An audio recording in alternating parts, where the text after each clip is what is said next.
नमस्कार। मैं भोलानाथ आज सभी के समक्ष फिर से प्रस्तुत हुआ हूँ आज की दूसरी कक्षा में। तो आज जो है बीएड सेकेंड सेमेस्टर का आज एक नेक्स्ट टॉपिक के साथ मैं प्रस्तुत हुआ हूँ और वो कौन सा है, वो है characteristics of a good science teacher. तो आप अगर सिलेबस देखे होंगे तो उसमें ये सिलेबस का एक हिस्सा है कि एक अच्छे साइंस टीचर के लिए क्या उनकी क्या उसमें क्या क्या विशेषताएं होनी चाहिए। तो ये चीज़ें मैंने आप लोगों के लिए यहाँ पे इसमें आज लेकर आया हूँ इसको। देखिए क्या होनी चाहिए एक टीचर के अंदर। सबसे खास बात तो एक चीज़ याद रखिए कि जो एक साइंस टीचर होता है या एक टीचर होता है, एक टीचर के अंदर जो 5 मूलभूत बातें होनी चाहिए, पहले वो ध्यान से सुन लीजिए। पहला क्या होना चाहिए, वो अपने विषय का विशेषज्ञ होना चाहिए। विषय विशेषज्ञ होना चाहिए, है ना। विषय विशेषज्ञ होना चाहिए। दूसरा, समय का पाबंद होना चाहिए। समय का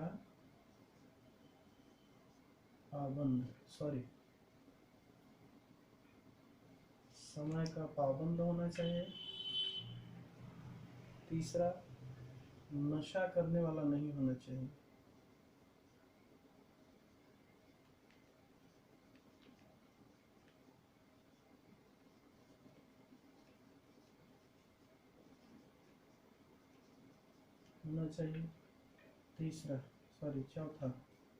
चौथा, उसके अंदर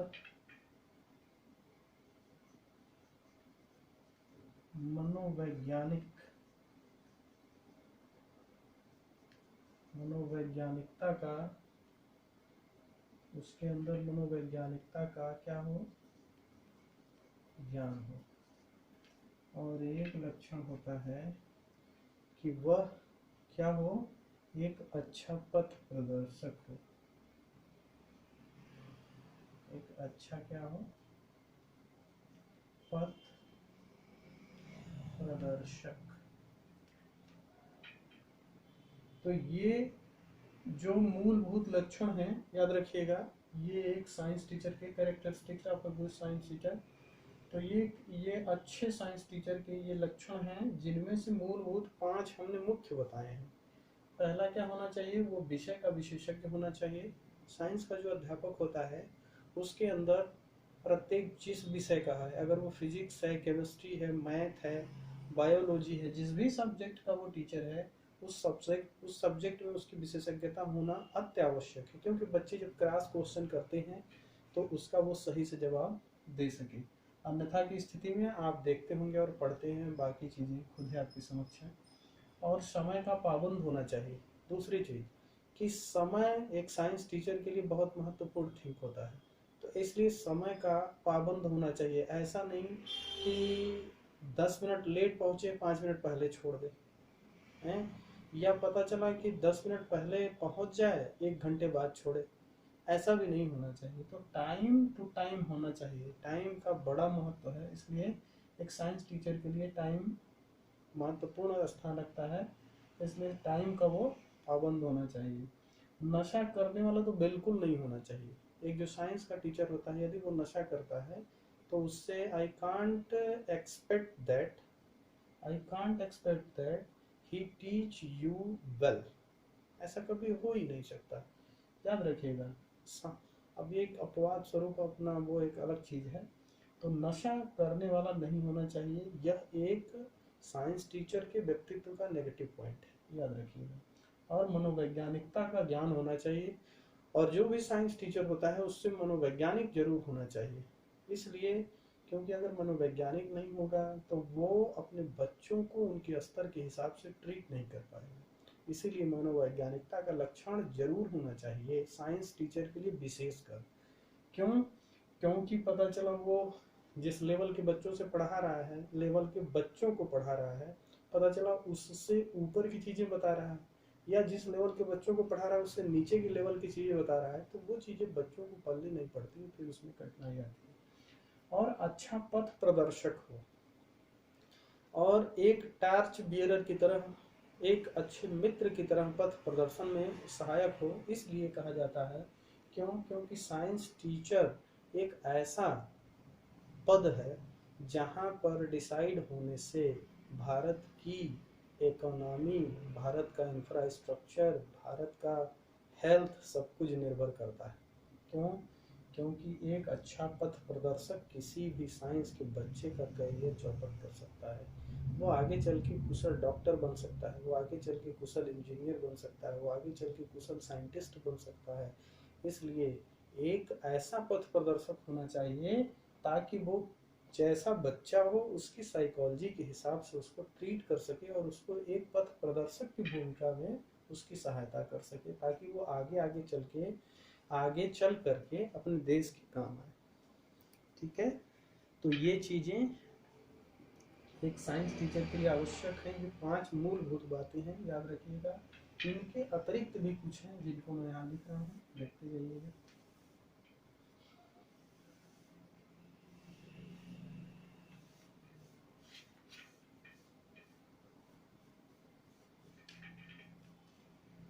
देखिए, और क्या होने चाहिए लक्षण। विज्ञान के प्रति उसमें विशेष रुचि होनी चाहिए। जो साइंस का टीचर हो उसके अंदर 5 हो गए थे, छठा देख लीजिए। छठा, विज्ञान विषय के प्रति रुचि, अर्थात ऐसा भी अध्यापक न हो कि जिसकी विज्ञान में रुचि ही न हो, ऐसा भी नहीं होना चाहिए। ऐसा अध्यापक होना चाहिए, साइंस का एक ऐसा अध्यापक हो जिसकी विज्ञान विषय में रुचि हो और जो मजा लेके पढ़ाए, अर्थात बच्चों को वो चीज़ें समझ में आनी चाहिए। मजा से मतलब है कि जो चीज़ें आप बताएं या वो टीचर बताए बच्चों को, तो वो तथ्य उनको समझ में आए, इस हिसाब का होना चाहिए। ये विज्ञान के विषय में या विज्ञान के विषय के प्रति रुचि हो उसमें, और वो बच्चों के अंदर भी रुचि उत्पन्न करा सके, ऐसा होना चाहिए। और शिक्षण कौशलों में दक्ष हो। एक चीज याद रखिएगा, ये इंपॉर्टेंट पॉइंट है। शिक्षण कौशलों में दक्ष हो, याद रखिएगा। वो टीचर कैसा होना चाहिए? एक साइंस का टीचर कौशलों में प्रवीण होना चाहिए। कौशलों की चर्चा हुई थी आप लोगों से, जिसमें प्रस्तावना कौशल है ना, प्रश्नीकरण,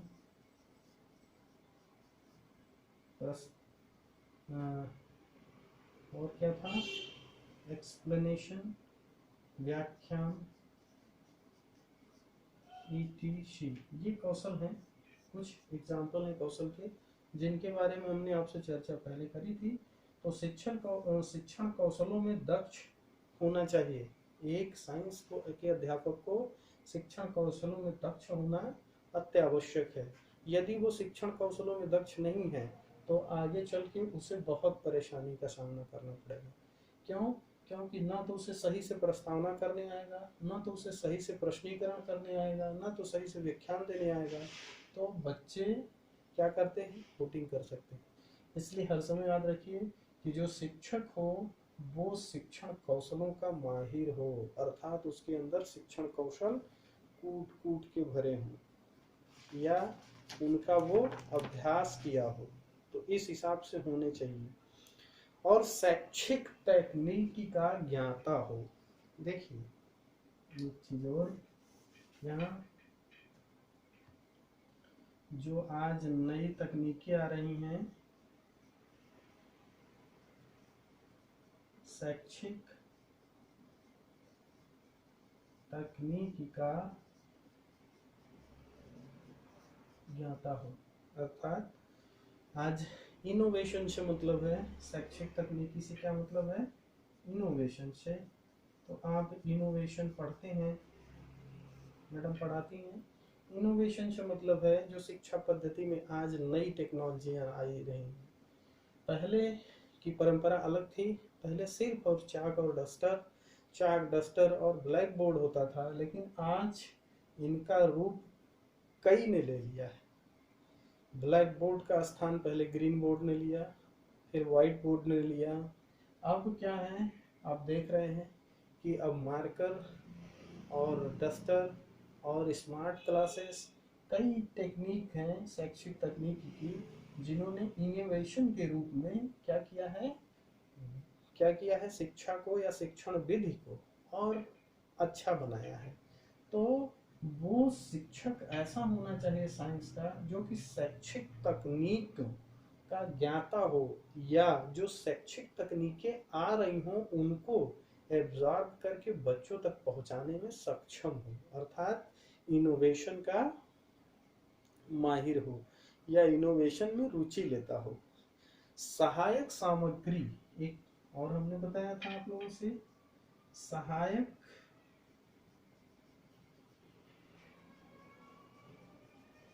सामग्री का उचित उपयोग करने वाला हो या उपयोग करता हो, अर्थात जब वो पढ़ाए तो उचित समय पर जिस टॉपिक को पढ़ा रहा है उससे संबंधित मटेरियल एड या सहायक सामग्री का प्रयोग करे, ताकि उसकी टीचिंग या उसका शिक्षण रुचिकर हो सके और बच्चे उसमें रुचि ले सकें। ये हर समय याद रखिएगा। ये इसके बाद देख लीजिए कुछ और भी हैं इसमें।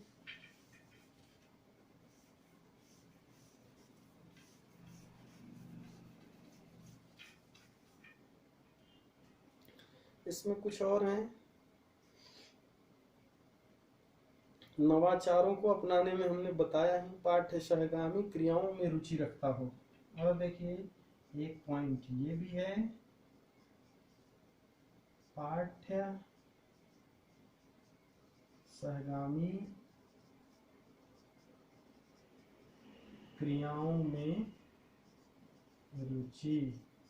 देखिए पाठ्य सहगामी एक्स्ट्रा को करिकुलर एक्टिविटीज, तो एक्स्ट्रा को करिकुलर एक्टिविटीज में क्या हो, वो पाठ्य सहगामी क्रियाओं में भी रुचि लेता हो, तभी वो आगे आने वाले अपने बच्चों को भी उसके लायक बना सकता है। क्यों? क्योंकि स्कूल में सिर्फ पढ़ाना ही नहीं होता, बच्चे का सर्वांगीण विकास इसमें समाहित होता है।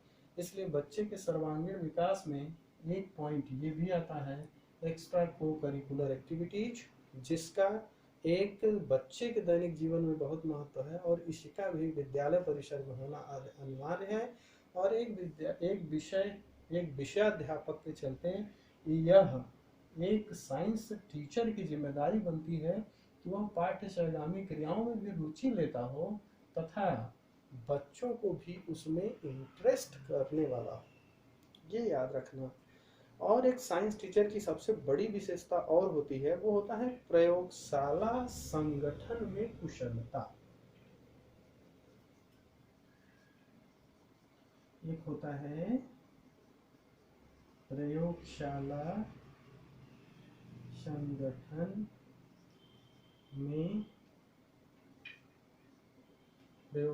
संगठन में कुशलता।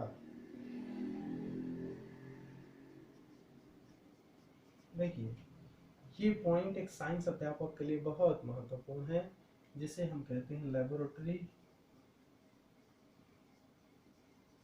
तो ये लेबोरेटरी के बारे में या प्रैक्टिकल वर्क के बारे में भी जानने वाला हो, ताकि बच्चों को समय समय पर लैब में ले जाकर उन्हें क्या करा सके, लैब के दर्शन करा सके और लैब में होने वाली क्रिया प्रक्रिया के बारे में बता सके, तथा उन्हें विभिन्न प्रकार के प्रैक्टिकलों को कराने में सक्षम बना सके। तो ये होना चाहिए एक साइंस टीचर के की क्वालिटी। और दूसरी चीज, एक साइंस टीचर को और भी होना चाहिए, और क्या होना चाहिए उसमें, उसमें आसुरचित, इसमें क्या होना चाहिए, एक लक्षण और भी होना चाहिए, आसुरचित उपकरणों का निर्माण, उपकरणों का निर्माण। देखिए, असुरक्षित उपकरणों का निर्माण, इसे बोलते हैं इम्प्रोवाइज्ड एपरेटस। अर्थात जब हमें आवश्यकता पड़ जाए तो हम, ऐसा ना हो कि हमारे पास अगर गिलास नहीं है तो हम दूध ना पी पाए, ऐसा कभी नहीं होना चाहिए। एक साइंस अध्यापक के लिए यह बहुत बड़ा जिम्मेदारी का वो होता है कि यदि उसका काम किसी यंत्र के चलते रुका हुआ है तो उसका प्रेजेंस ऑफ माइंड इस तरीके का हो कि वहाँ जो भी चीजें पड़ी हो पुरानी, उन पुरानी चीजों से ही वो ऐसे ऑपरेटस बना सके, इम्प्रोवाइज्ड ऑपरेटस या असुरक्षित ऑपरेटस, जिनके निर्माण से तात्कालिक समस्या का निदान हो सके और प्रक्रिया आगे बढ़ सके, अर्थात बच्चे रुकने नहीं पाएंगे। तो ये आज के, आपने देखा कि आज की क्लास में ये पूरा का पूरा हमने एक साइंस टीचर के जितने भी लक्षण होते हैं 10-12 हमने बताए हैं, और जो आप अपने से समझ सकते हैं वो आप अपने से भी जोड़ सकते हैं इसमें, तो आप इसको जोड़ के पढ़ लीजिएगा। तो आज का क्लास इतने पर समाप्त करते हैं और नेक्स्ट क्लास में नेक्स्ट सिलेबस के साथ आपसे मिलेंगे।